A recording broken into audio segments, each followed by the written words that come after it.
let me tell you something. When it kicks off in this country, you're going to be hiding in the attic, shaking like a leaf, because you're not going to be able to stop a civil war. You either get off your asses and vote, right? And vote in numbers, or you are personally responsible for the violence that follows. And you gutless bastards sitting in your attics, right? Terrified when your wife and kids are being fucking raped. That's what's going to happen. Are you concerned about all this corruption being rebranded as conspiracy theory? Well, don't you worry. Sit back and relax and join in the conversation with today's guest. Welcome to another LSB Film Productions podcast with your host, Chris Brooks. Hello and welcome to the channel. It's me, Chris Brooks, for another LSB Film podcast. I hope everyone's keeping well today. Today I've got another guest, and well, he's a bit of a regular now. He's one of the part of the family, shall we say? So he doesn't need much of an introduction. Graham Moore, everybody. How are you? Welcome to the channel. Thank you very much. And I've just come back from my flight from Portugal via Manchester and dropped back down into London and finally got home today, just after 3 o'clock or before 3 o'clock, I think it was. So you're quite tired then? Not really, to be honest with you. No? No, because I landed in Manchester. There's a story to this why I landed back in Manchester, but I had to come home with a case during the stay in Portugal. So then, because of that, I landed back in Manchester, picked my car up and brought it back here. But then when I went back, I went to Gatwick. So when I come back again on the original flight, I went back to Manchester, and then someone kindly picked me up from the airport. I then went to Southport and done an interview with Bannerman in actual Southport, where everyone should know what that place is. And then I stayed around my friend's house and then come back by train today. Cool, blimey. You really have been at it. Fair play to you, mate. Fair play to you. You've got to try. God loves a try, as they say. Absolutely. No, 100%. So let's talk about this election, because you've had some results back from your. Well, let's kind of go from the election. You originally said that there's no way that you could get 50% of the votes. Was it 50% or 50 votes? 50 votes. 50 votes on Yeah. both times. You just couldn't do it. So you always suspected that there was some kind of fuckery going on. Well, so the first thing to say to your audience, if you're going to tell lies, you should have a very good memory. And if you're going to cheat, and in effect cheating is lying, you should have a very long memory going back, certainly further than 10 years. And as far as we know, no one in election history has ever got exactly the same vote, ever, right? So just to make sure everyone's clear on this, I've stood in a number of elections. But one election was in Tooting in South London, about a mile away from where I was born. And it was when Sadiq Khan stood down because he had become the mayor of London. And it was a high profile election. And I got exactly 50 votes. And then 9 years later, in Runcorn and Hillsby, I got exactly 50 votes. Now, people should be aware that they also clip the votes into 50s, right, and then put them in piles. Now, prior to that, in 2024, I stood in North Lancashire town or constituency called Chorley, and I got 1,007 votes, right? So it doesn't make any sense whatsoever, and it makes less sense because myself and other count agents, and we're legally entitled to be there under the People's Representation Act 1983, we're there to keep an eye on the counters. Now, if you go back to what Stalin said, I'm not interested in about who votes, I'm only interested in the people who count the votes. And it's really important for people to understand that. So when you have got count agents and the candidate keeping an eye on things. Now, I personally counted 2 bundles because they was clipped of 50s. That's 100 votes for us, the English Constitution Party, and obviously me as the candidate. And then there were some loose ones that I estimated at 16. So you're talking about 116 votes. And then when the return comes through, there's only, first of all, there was 4 votes in it. Then there was 6 votes in it between Reform UK and Labour. Now, because it's only 6 votes, there's some constitutional common law and common law rights involved in this. And I'm specifically talking about Ashby versus White 1703, where every vote must be recorded for the candidate, and it's irrelevant whether the candidate loses or wins. It is the individual's common law right to vote and have that vote recorded, because you are governed by consent, right? So again, what it looks like, and I'm again, so I'll just make sure your audience are clear of this. An expert witness has come forward and wrote a full expert witness statement. I initially said it's a 40,000 election to 1 chance of that ever happening, right? And an expert witness from the Royal Society of this is a tongue twister, Royal Society of Statisticians says, no, Graham, you was wrong. It is 1,000,000 to 1, right? And then he went through the process of why it's 1,000,000 to 1. So that expert witness statement, again, has been signed and put in with the witness bundle. So the first thing that you have to do is you get a 21-day period to bring the case. So it's time limited. And there's a special common law court, and it's an ancient court that's been brought forward. It's very similar to the Assize, where the judges actually moved to the area. And we had to bring the case. So I've brought the case, I've paid for the actual application. Then you have to put a deposit, cash deposit. So we had to get a banker's graft, put that through. It was all sealed by the court. And the case was issued on the 15th of May. We served it virtually the next day on all of the respondents. And it's not just about the returning officer, who's actually a Crown servant. It's also about the Chief Constable of Cheshire Police. Anyone who knows about history, the Cheshire Yeomanry were the ones who attacked the working class in Peterloo and killed 19 of us simply for asking for the vote and saying that they was making a declaration not to pay tax, right? So 19 of us, including a baby in arm, got murdered by the British state. So the chief of police, the police was harassing us during the election, which is election interference, and 2, they refused to investigate other electoral interferences. The third person that's on the election petition is somebody called Emma Gilthorpe, who is the CEO of the Royal Mail, because the Royal Mail didn't deliver our leaflets. Now, on the back page of our leaflet, it explained to people that you don't need, for example, a public inquiry into certain instances going across the whole of England, especially to white working class young girls. What you need is the Criminal Justice Act 1988, Section 134, torture, right? It's there in law for us to use, and it's where state officials have acquiesced, consented, acted, or omitted, and therefore they become liable to be charged, indicted, and put in front of a jury for the offence of torture. And anyone listening to this will understand what I'm talking about. Those little girls went through, and if you've acquiesced to that or omitted anything from reports or acted in a certain way, whether you be a council official, a judge, a police officer, any of them people, including barristers and including members of Parliament and lords, you can, because you have to be a state official or associated with a state official. So therefore the law is there and it exists. That was on the back page of these leaflets. They didn't want them leaflets going out to 45,400 individuals. Right, so the Royal Mail decided we're not going to deliver them, even though it had election communication written on them, and it is a criminal offence not to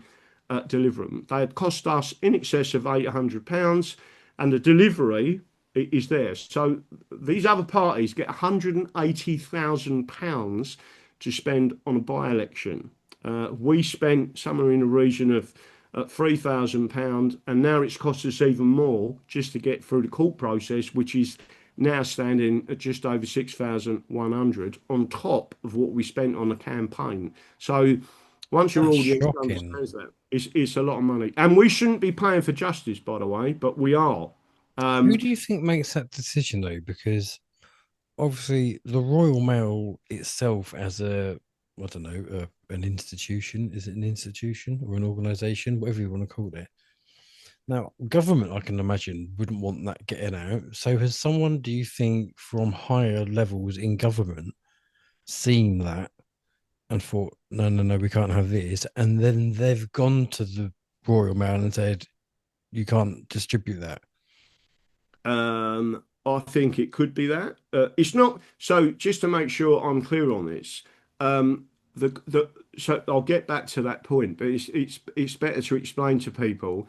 Once the writ was issued, which it's now been issued and served, I also issued another part of the process, which is an application for a directions hearing as soon as possible. So now the judge is sent back. So the judge has stamped all this stuff, gone all through the process, sent out to, by the way, the Department of Public Prosecutions by law has to be notified. So they're there listening to what's going on, right?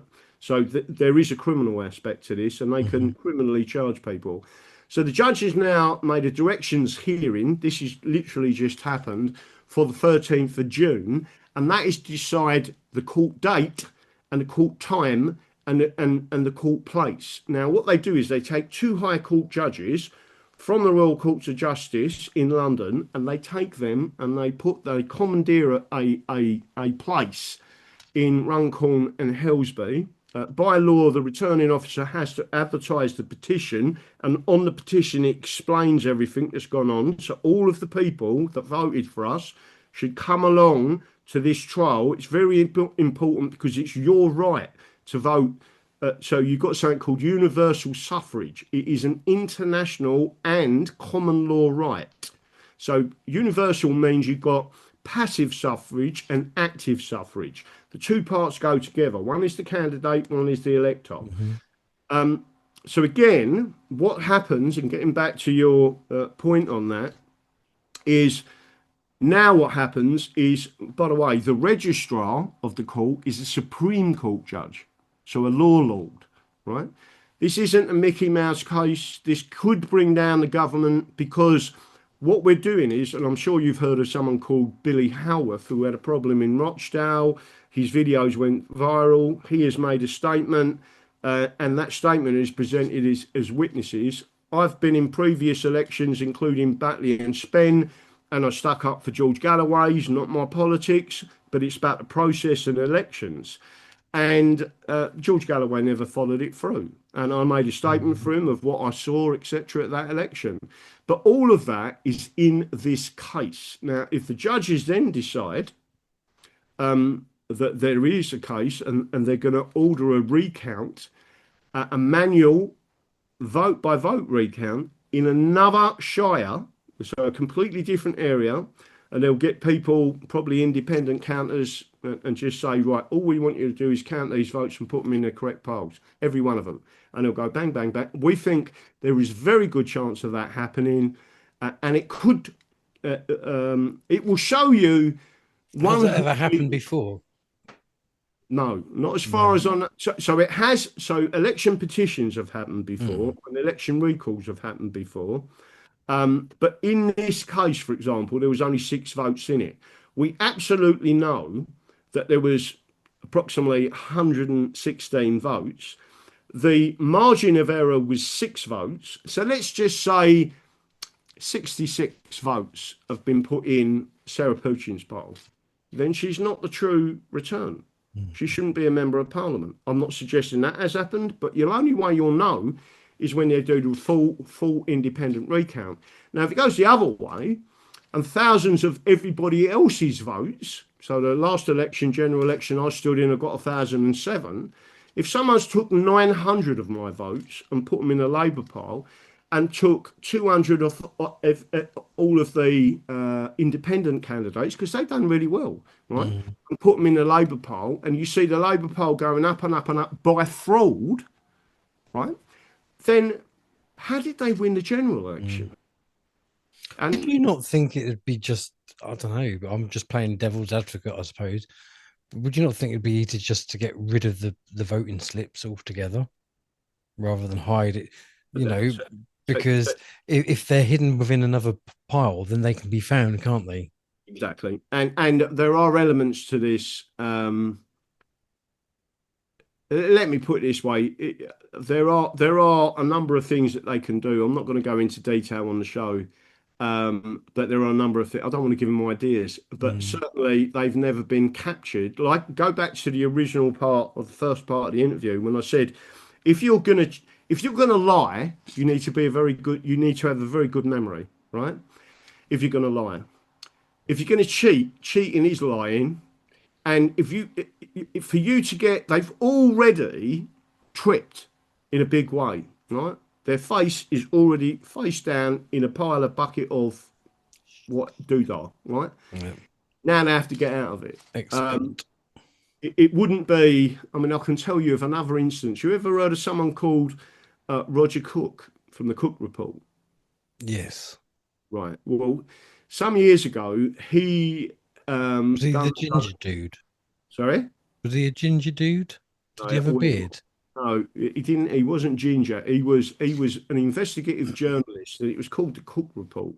And he used to go around doing different things. And he did one. He done a number of really good ones. He even predicted exactly what was going to go on with 9/11, for example.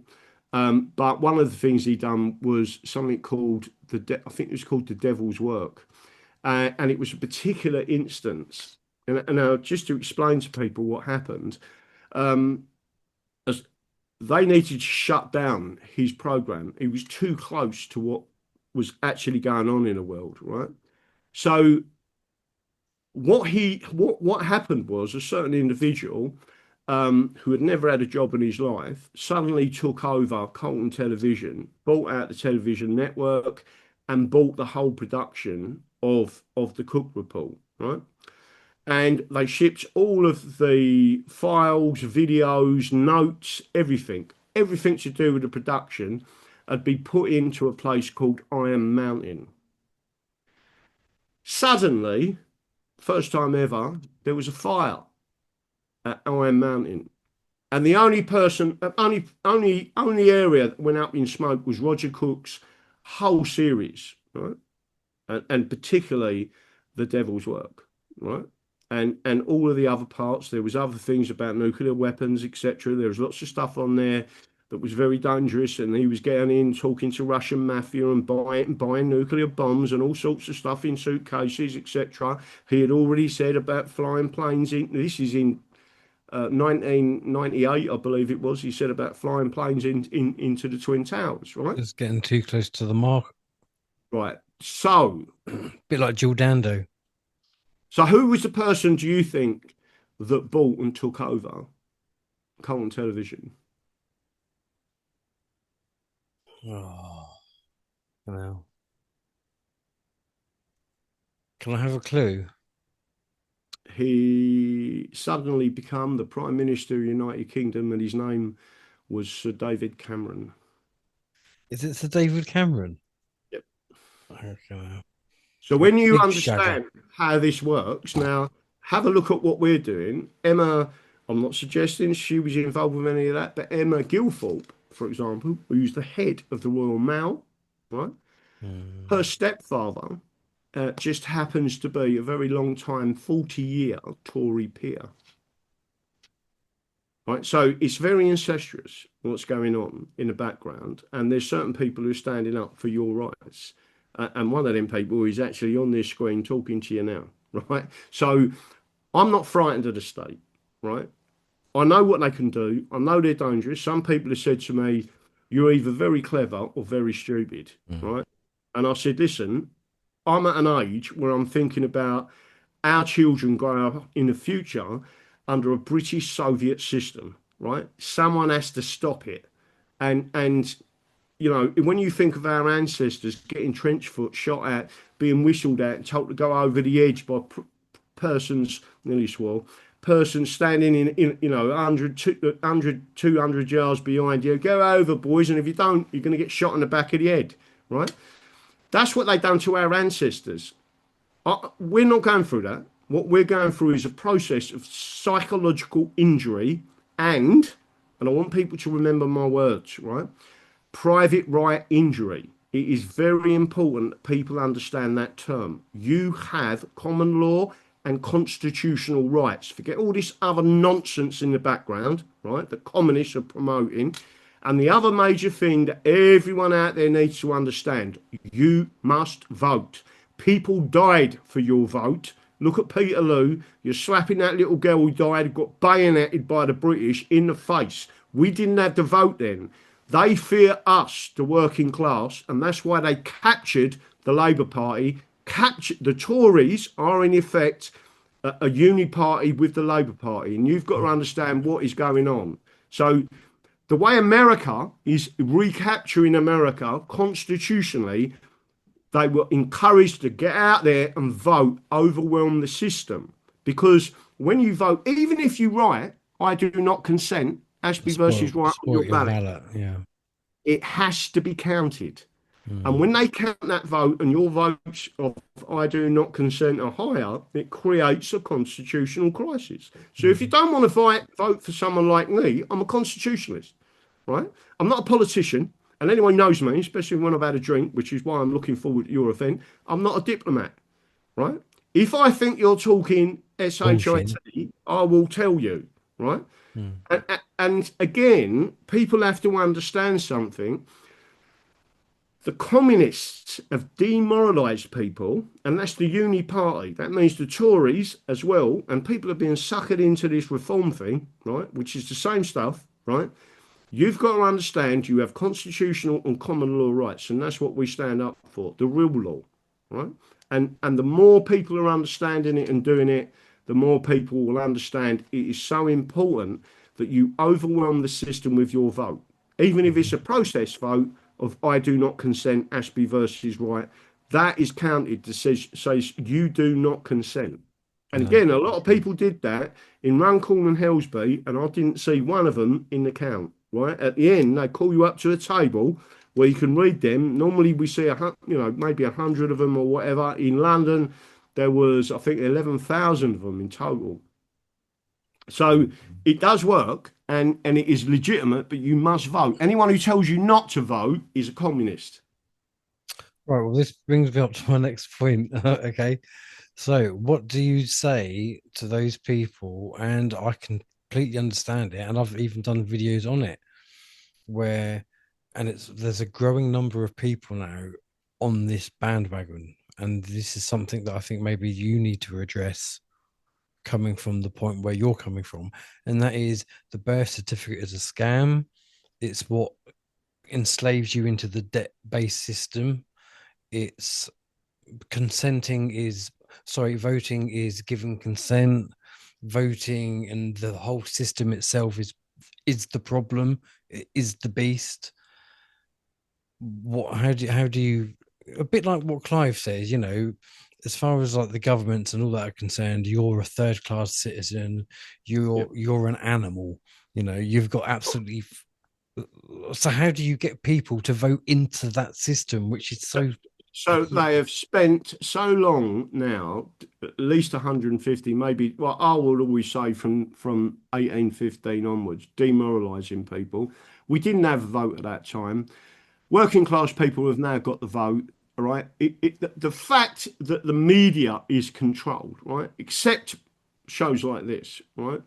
But anyone who says so, you've got two options, right? One of them is absolute. We have the right to armed rebellion, right? They've already got control of the comms. They're putting people into prison. They're doing this and no one's got the bottle. Most people are unfit, right? I mean, I've lost 6-7 stone in the last year, right? My point is, there is one way. But let me tell you something. All these people out there saying, don't vote, don't do this, don't do that, right? Right, let me tell you something. When it kicks off in this country, you're going to be hiding in the attic, shaking like a leaf, because you're not going to be able to stop a civil war. You either get off your asses and vote, right, and vote in numbers, or you are personally responsible for the violence that follows, and you gutless bastards sitting in your attics, right, terrified when your wife and kids are being fucking raped. That's what's going to happen, right? So again, no holds barred. When I talk to you about a real civil war, I'm telling you about what a real civil war looks like. And it is not a nice thing. The way to stop it is to vote. The people who want the death and destruction are communists, fascists as well. They're the same people, right? It's the same coin, flip a coin. One side's fascist, the other side is Marxist or communist, right? I'm telling everyone now, I'm not a fascist, I'm not a communist, I am an Englishman. And I believe in your inalienable rights. But you have to claim them rights, and the way to do it is in the ballot. That's it. Fair enough. That's But it. I can't make it clearer to people. And again, when I speak, and again, not yourselves, I hear these people, I see all these people coming out with different stuff about all sorts of nonsense, which I'm not going to go into. And they're the ones getting all these people into trouble, right? And then I'll get emails from people crying where they've been evicted or something's happened and whatever. And I say to them, who told you to do what you've just done? And they go, I heard it on the YouTube, I heard it on this. And I say, right, I was going go to say, back because to the person.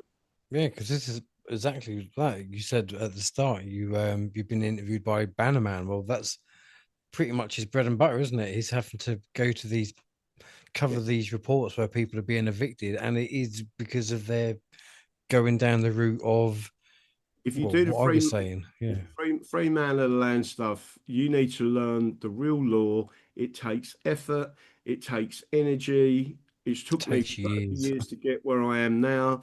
People can talk to me for hours on the law and different areas of it, and I'll explain it to them. That's why we do the English constitutional seminars and the English constitution common law rights. I mean, what I read, anyone who wants a basic education, it's free, right? We do the seminars. If you want a basic education, these are real books behind me. This is not a green screen, right? What I'm saying to people, the Hamlin lectures are the finest legal scholars, common law scholars this country has ever seen, right? A solicitor from Devon, when she died, she created a trust, right? Got a big fat trust law book there, right?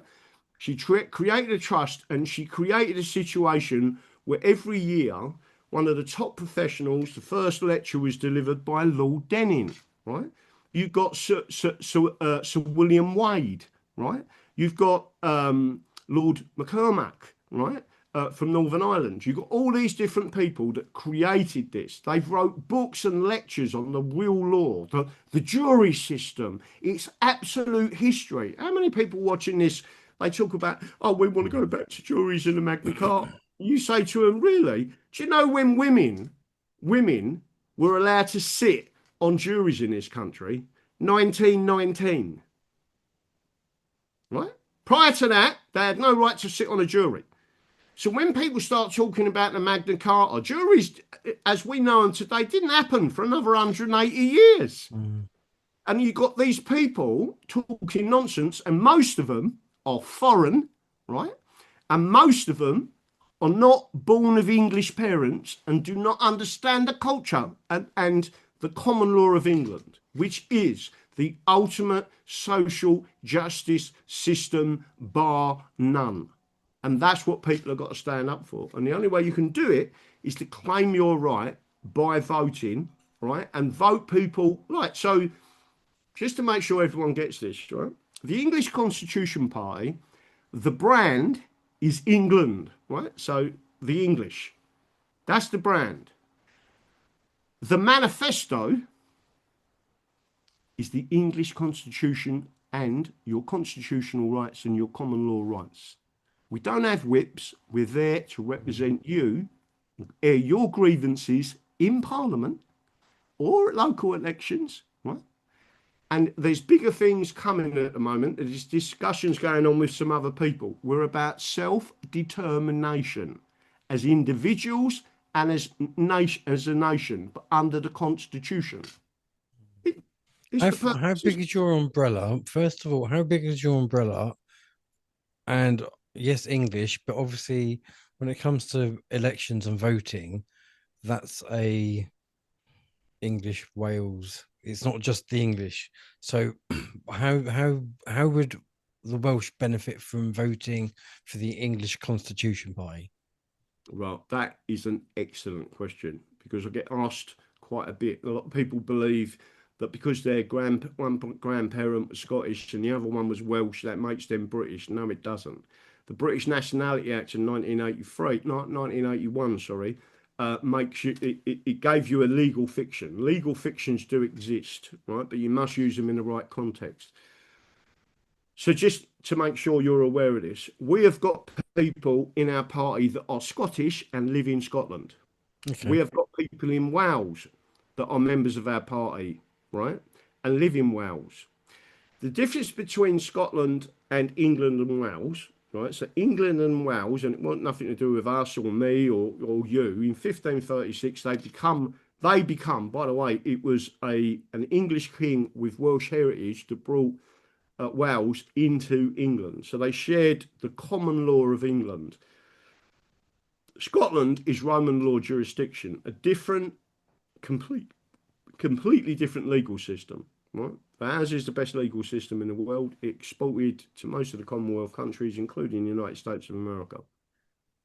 People need to understand that Wales is part of that system, but what we say to the Welsh is we will offer you full independence. If you want to be independent, we want you to. We believe in self-determination.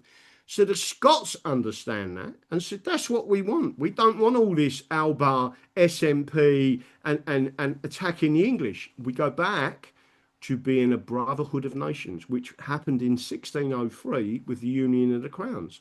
If Scotland then says, we don't want a monarch, we say, that's up to you. It's your country, right? Hmm. Same in England. You don't need the monarchy, right? The common law can give you a republic or a constitutional republic or a constitutional monarchy. That's the key to this, right? So you decide, you're the people, we the people Hmm. govern England, right? So you would go back to a distributed system of governance, which you in your area, whether it be Suffolk or Norfolk or any of them areas, you would go back to your counties or shires, right, where you have independent governance. That's Boroughs. exactly what they don't want, right? Because the the literal antithesis, if you want, to globalism is distributed governance, nationalism, right? But we're not. We're about nationism, not nationalism. So I'm Hmm. not a socialist, right? But I do believe in fairness to disabled people, retirees, all the people. If you go and have a look at our website, you'll see all that information on. People go, wow, you could take a load of the votes because of the retirees and the disabled. And I say to them, that's exactly it. They know we are a threat, Hmm. right, to them. So again, getting back to it, people have said to me about Cornwall. And I said, if Cornwall and the people of Cornwall want to be independent, they should stand as an English constitutionalist. So we've got separate emblems that they can have. Another good one is Northern Ireland, right? So I can't say too much, but there are a large group of people in Northern Ireland who are now seeing the benefit of what I'm talking about. No British rule, no Southern Irish rule, no European Union, exactly as the Isle of Man is. And the Isle of Man's only got 80,000 people. It was never in the European Union. Their parliament and their people voted against it. So they never went into the European Union. Northern Ireland has got 1.9 million people, not 80,000. And then what you would do is you say to them, you're independent, but we are a brotherhood of nations. No one's going to harm you. You put tariffs on. You do what you need to do. You need to build your community in.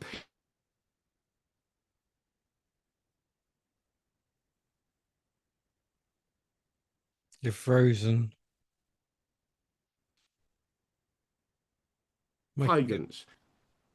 I lost you for the last, I don't know, 20 seconds. Oh, did you? Well, Mm, we've got no issue with pagans, for example. So we want the Christians, the Catholics, and the Protestants to come together in Northern Ireland, and they're already doing that for complete independence, and they govern themselves. Right? That's it.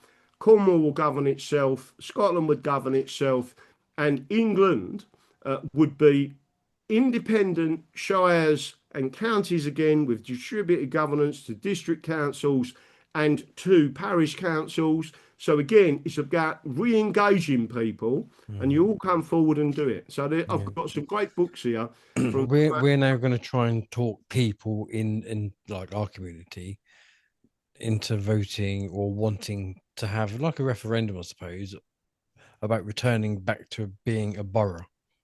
Thetford used to have its own borough, the borough of Thetford. Then Yeah, that all got, and then it all became that's right. homogenized or whatever the word is. And yeah, it's the worst thing to have ever happened. And so we're now going to try and fight back on that and try and. That's exactly right. And you're Mm, doing the right thing. And if you void the acts of union, right, not repeal, it's very important, two distinct legal terms, void the acts of union for being in bad faith. Everybody goes back to the way they was in, and I'm not talking about horse and carts here. I'm talking about the common law would go shift backwards and say, right, scrub all of that. That's where we went wrong. This is what we're doing. And then your area would govern itself. And again, I've said this on your show before. If you decide there's no taxes, we're not paying any taxes at all. This is how we're going to build our community. mm. And everyone said, and you would have, you in Suffolk or Norfolk? I'm Norfolk. Right. So if you're talking about Norfolk, you would have the Bank of Norfolk, right? And then the community pays into that bank. That bank would buy gold. It would be running as a non-commercial bank, but as a savers and loans bank. It would be regulated by the people. The accountants would be in there. Everyone, you would make sure, because you elect all them people into positions to that bank. But if you decided to make it part of your Norfolk Shire, if you want to call it that, um, or county after 1066. If you decided we are not paying any income tax, this is what we're doing. You would get people from all over the country moving to Norfolk. Your ice prices would go up. You'd get decent human beings there. You've got hard-working tradesmen. You should be pulling people out of universities and re-educating them in the trades. We should be going back to looking after our fishing industries, our farming industry, our shipbuilding industries, our steel building industries. We go back to local militia, well regulated, right? And an armed nation. And no one will do this to us again. Mm. So can you, would you say that this would have a much more positive impact on the economy with business? Now, the only reason why I say that is because you think how much corruption there is between businesses at the moment and politicians and backhanders and all that, that would all have to stop. So the problem of business, particularly pharmaceuticals, particularly the legal industry, it is more corrupt than anyone would ever know. Mm, And it didn't used to be that way. I would have been regarded as what's known as a common lawyer under the common police system, and would have earned a living by representing people properly in English law in our court system. mm, So, getting back to what you just said there, I absolutely agree that corporations have far too much power. Just to give you an example, if you went back to the absolute laws, certain pharmaceutical companies and people in this country would be prosecuted under our old law, a common law, which got repealed very strangely after 800 years of existence. It was called public nuisance, and anyone caught poisoning the people, um, from whatever way that you want to express that they mm. was poisoned, um, would hang. It's as simple as Nuremberg. right, and they repealed it in 2023. Why did they do that? A law that's been there, a common law that's been there for 800 years, and they suddenly decide they want to repeal it in See, 2020. no, this is what really bugs me, right?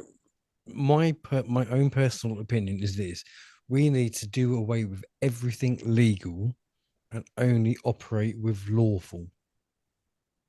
Yeah, so what you're talking of, there is a difference. So what you're actually saying to me, right?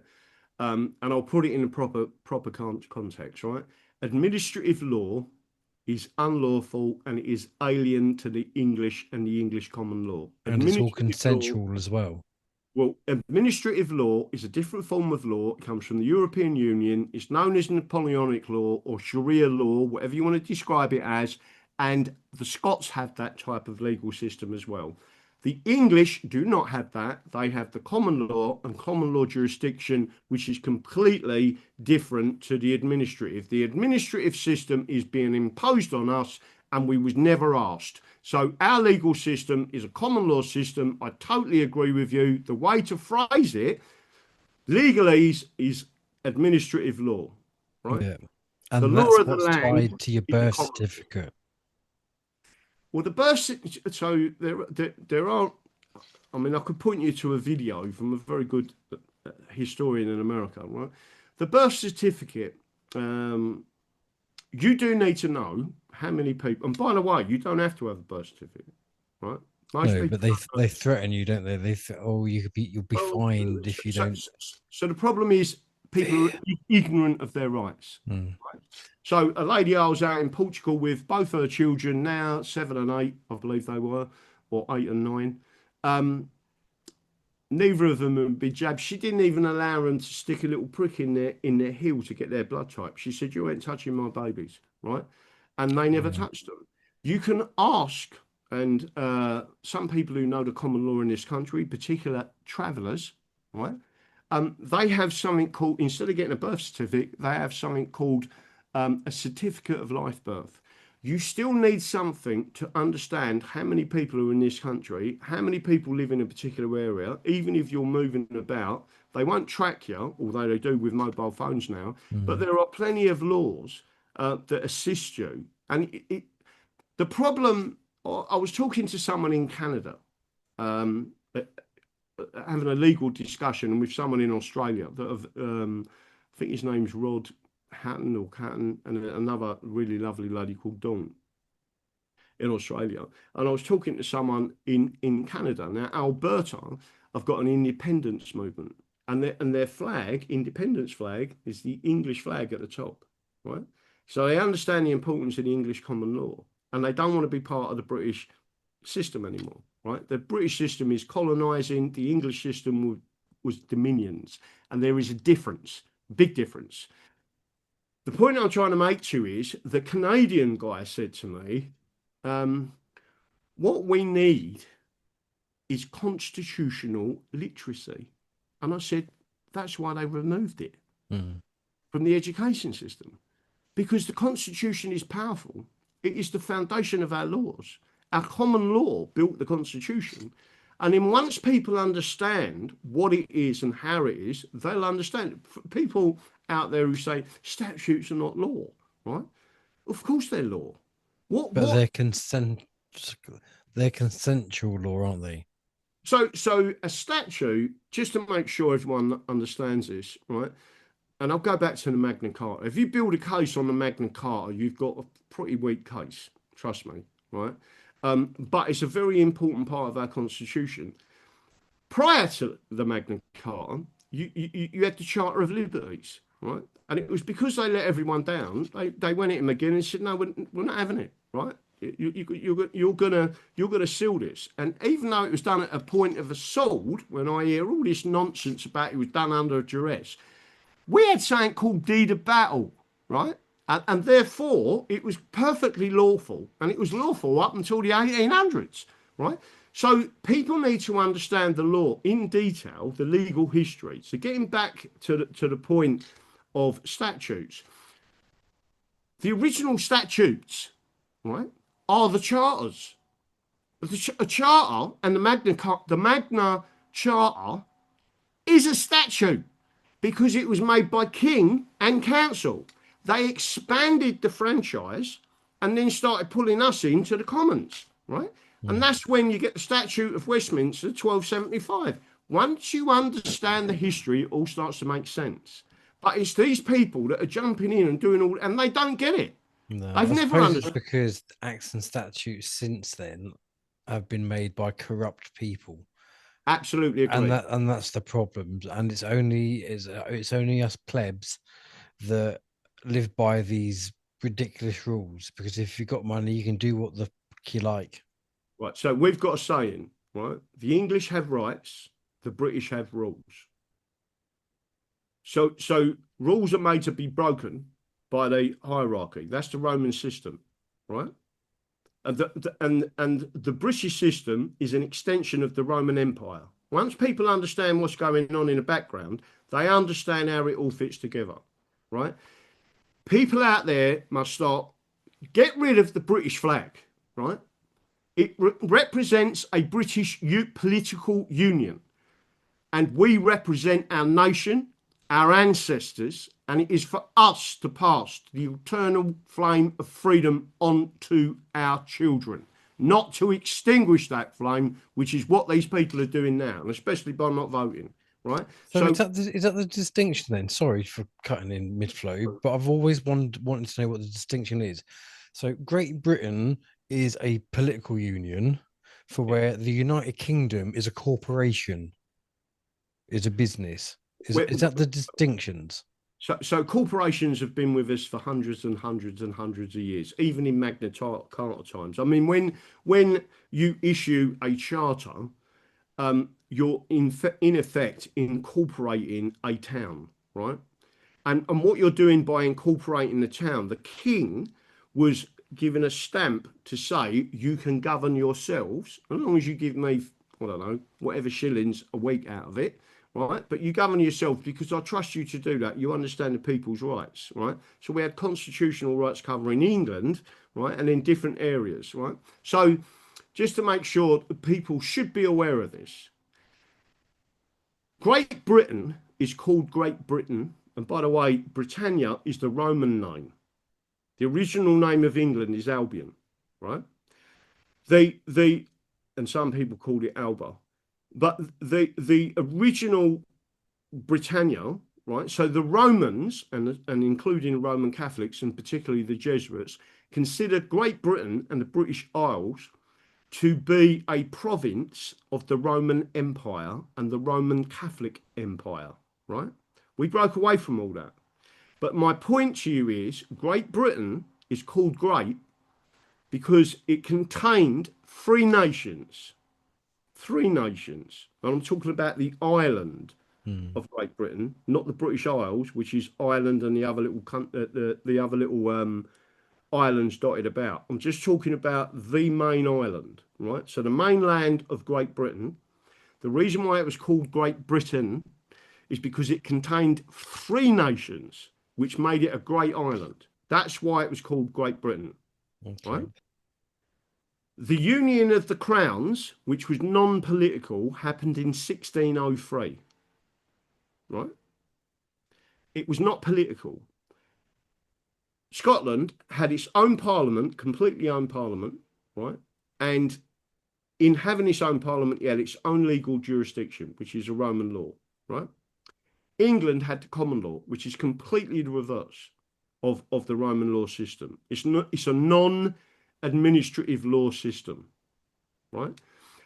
The Scots was overrepresented when it comes to the political union of 1706, 1707. And by the way, it was the Scottish king that asked the English for political union.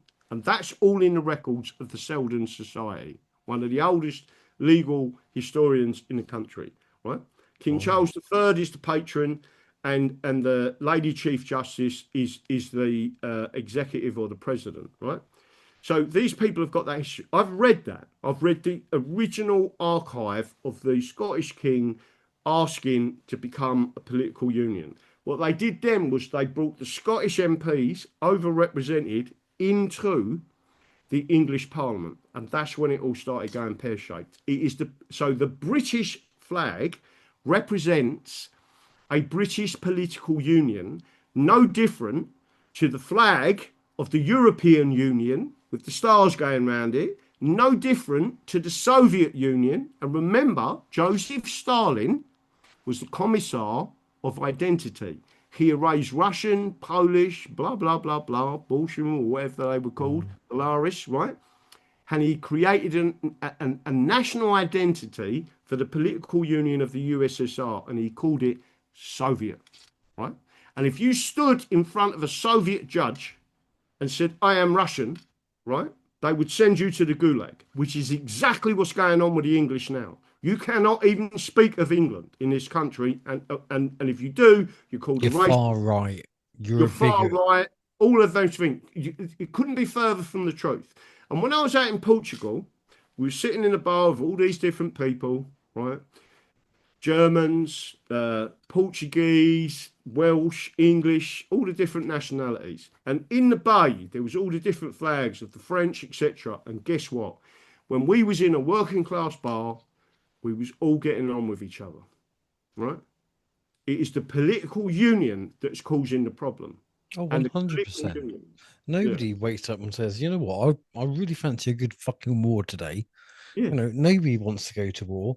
Everybody just wants to have an enjoyable, well, the majority of people just want to have an enjoyable existence and be able to provide for their family and have a safe environment. That's pretty much all anyone ever really wants.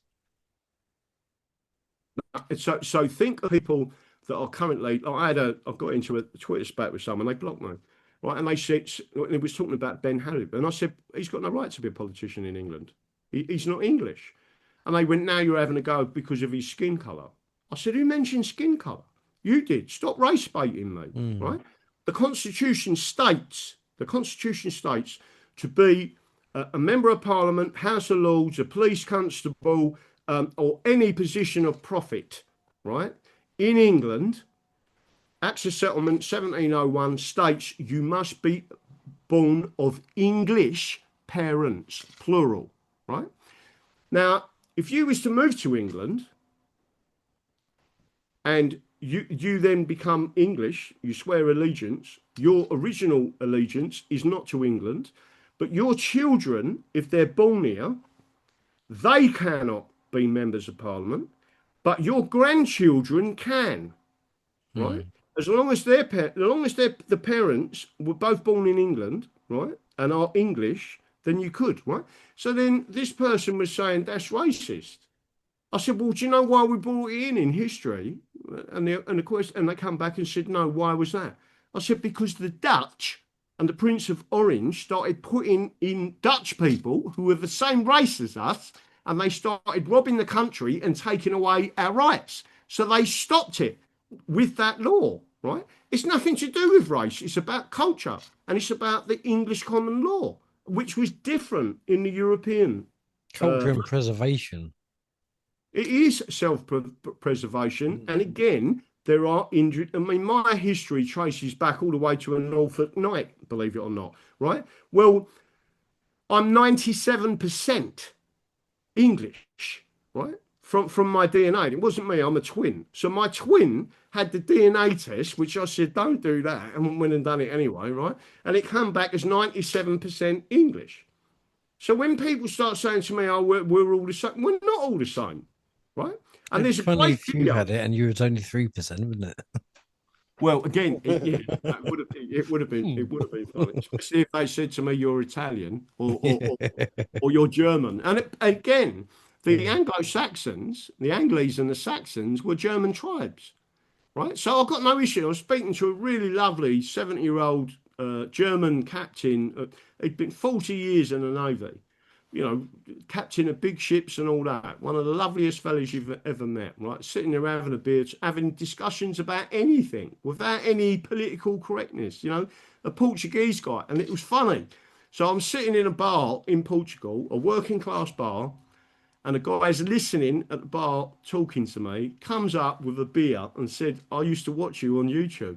I was like, what? And he went, I recognise your voice. I recognise your rants, right? And he bought me a beer and I went, nice one. And he come and sat with us. And it was so lovely to be with people that, that's why, you know Captain Tim and SV SV Buran, we call it the Freedom Yacht, right? Mm.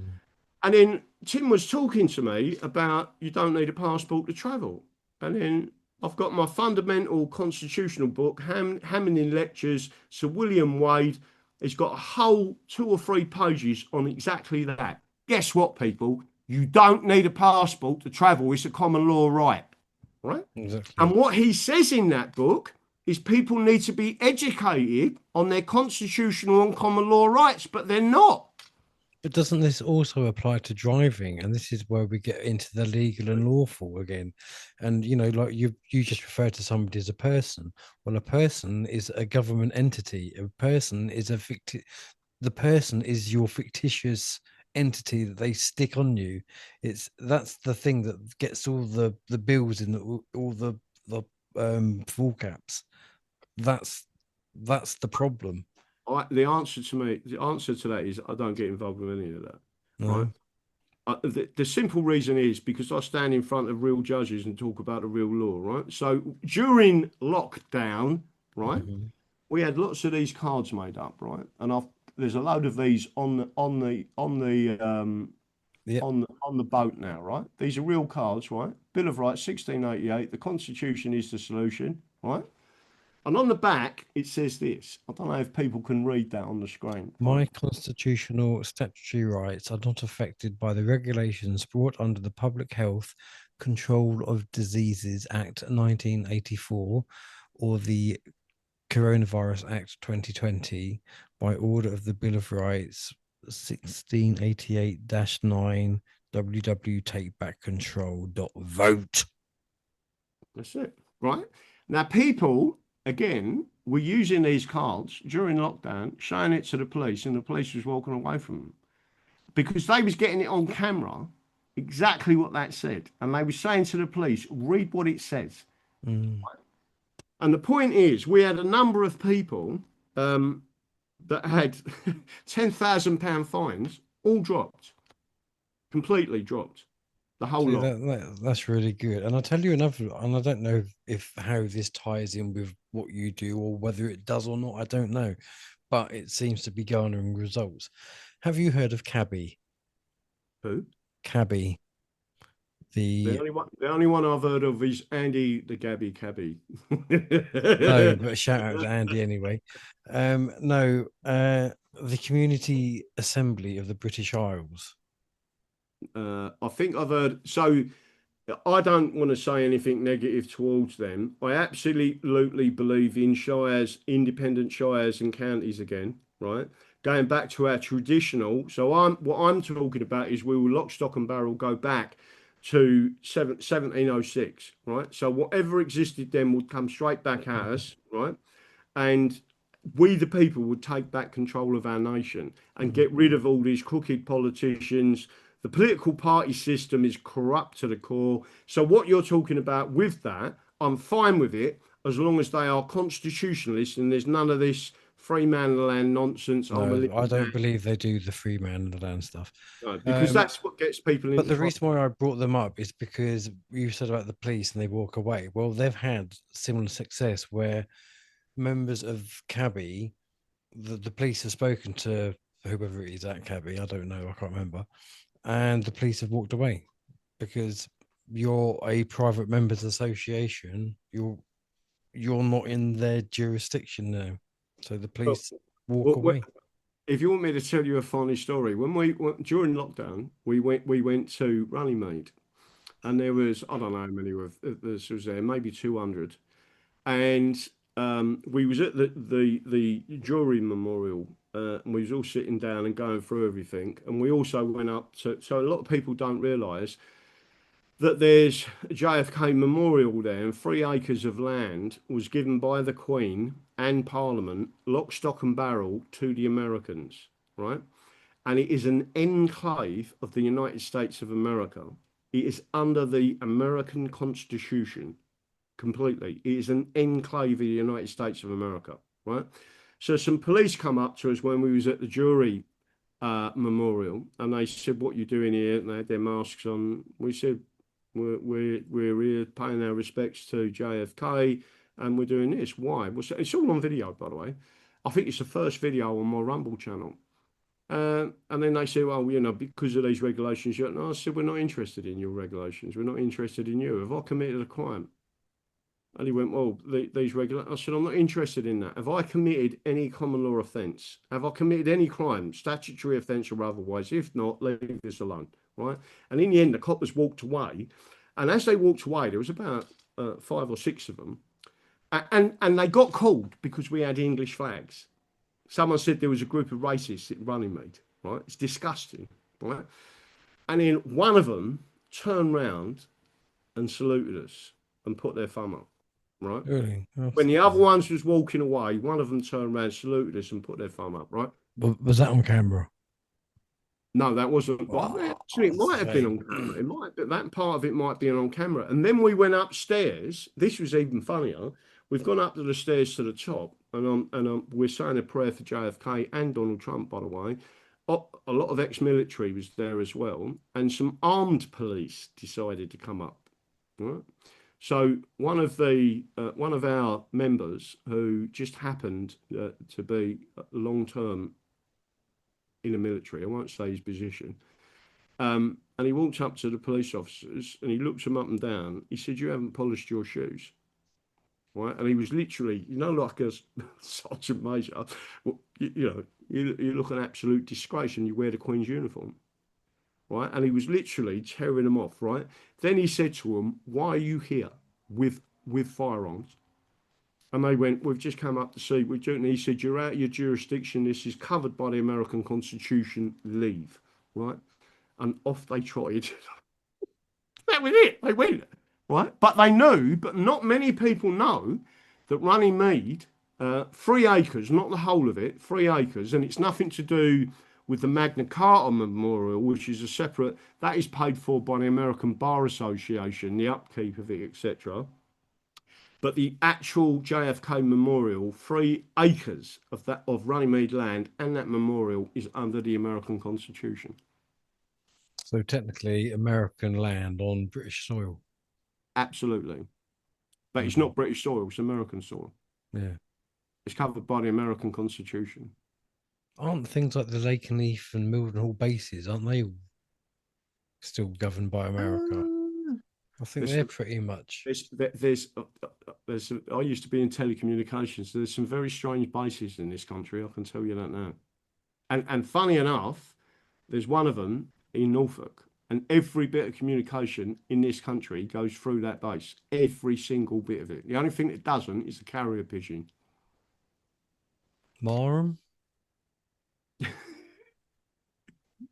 It's just, I don't know why, but there you go.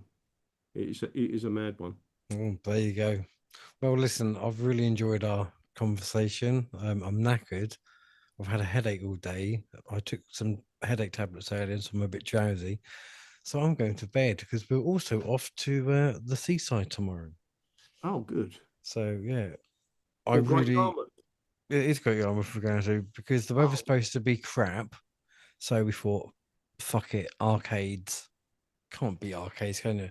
You can be the kids love the 2p machines, winning shit that would cost much less if you just went and bought it from the shop. But it's the fun, isn't it? So yeah. Looking forward to that because it's been a while since we went to the seaside. Okay, well, if you see Rupert Lope there, give him my best regards. I shall do. Would you like me to bring you a stick of rock back? Oh, yeah. If you can buy me a stick of rock, that'd be very good. Yeah? I mean, do you want a stick of rock? No, honestly, I love rock. Yeah? All right, we'll have to sort out places to send it then. But yeah, all right, nice one. Look after yourself. And I hope everyone watching this has enjoyed it as well. Yeah, I hope so. Yeah, definitely. Thanks ever so much for watching. And if you've made it to the end, well done. I really appreciate it. Look after yourselves, take care, and I'll speak to you all again soon. Bye for now.